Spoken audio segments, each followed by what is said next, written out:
One of the most essential skills that you'll need in high school is trigonometry. A little anecdote, I used to think trigonometry was like geometry, but 3 times as hard. It turns out it isn't. Trigonometry refers to the study of the relationships of angles in a triangle. These comprise of several different functions, but we will focus on the most common: sine, cosine, and tangent, as they appear on screen. To fully understand trigonometric functions, we must realize that they are functions, not coefficients or variables. They work the same way square roots work. These can be easily proven with a unit circle, but we'll get to that later. On screen you see the most useful acronym in trigonometry. It'll help you remember what trigonometric function to use when and how. Here's an example. Sine is equal to opposite over hypotenuse, cosine is equal to adjacent over hypotenuse, tangent is equal to opposite over adjacent.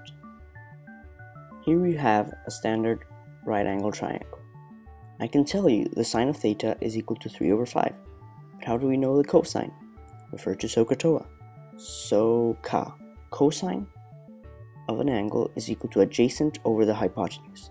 The adjacent side is 4 and the hypotenuse is 5. We can do the same with tangent. Tangento, opposite over adjacent. Keep in mind that this only works when solving for right angle triangles. This means that you can basically find all the sides and all the angles provided you're given enough information. However, what are you supposed to do when you get another type of triangle? There are different approaches to these, and the ones we'll be looking at is the sine and the cosine.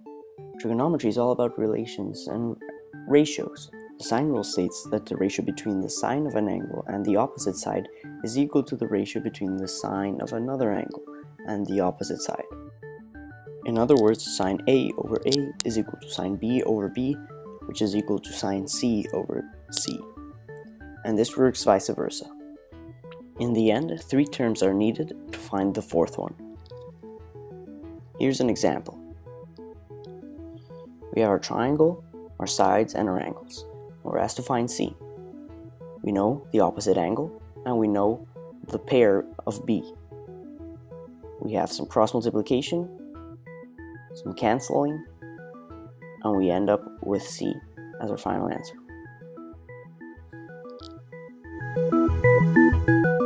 The cosine rule is harder and a tad more complicated, but it can be used in a wider variety of situations.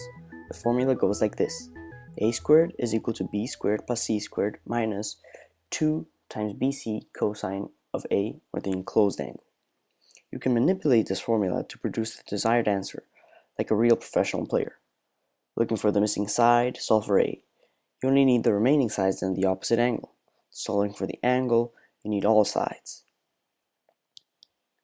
Here's an example. We have our triangle, we have 2 sides and an enclosed angle, and we're asked to find C. We will manipulate the formula. C squared is equal to a squared plus b squared minus 2ab cosine of C. We'll just plug in the variables that we know. Here we do some further simplification, square root, and with the use of the calculator, as shown on screen, you'll be able to find the answer. C is equal to 6.666. Illuminati. This next example will show the steps required to find the angle. Here you have 3 sides and we're asked to find angle C. We start with our formula, but we want to find C alone, or in this case the cosine of C. So we're just going to move this term to the other side, and then we're going to divide by 2ab by both sides. In the end, we should have the cosine of C is equal to a squared plus b squared minus c squared over 2ab. This is also known as the angle, or the angular part of the cosine rule. In the end, we can plug our variables in, use the calculator, and produce our answer. Trig functions also have what is called the inverse. This function is basically the complete opposite, or what cancels out, and it is shown by having a -1 over the regular trig function. This lets you determine the angle from the trigonometric function. Finally, we have one final example of the use of the sine rule. In this case, we're asked to find an angle, and we're provided with 2 sides and a non-enclosed angle. We can use the same rule. Sine of a over a is equal to sine of b over b. We plug in our variables and cross multiply, and in the end we use our inverse sine function. A little help from the calculator, and we can produce our answer. A is equal to 67.147. Congratulations! Now you can solve for almost any triangle as long as you have the proper information. With the help of this video, I hope you have successfully climbed the mountain that is trigonometry. Thanks for watching.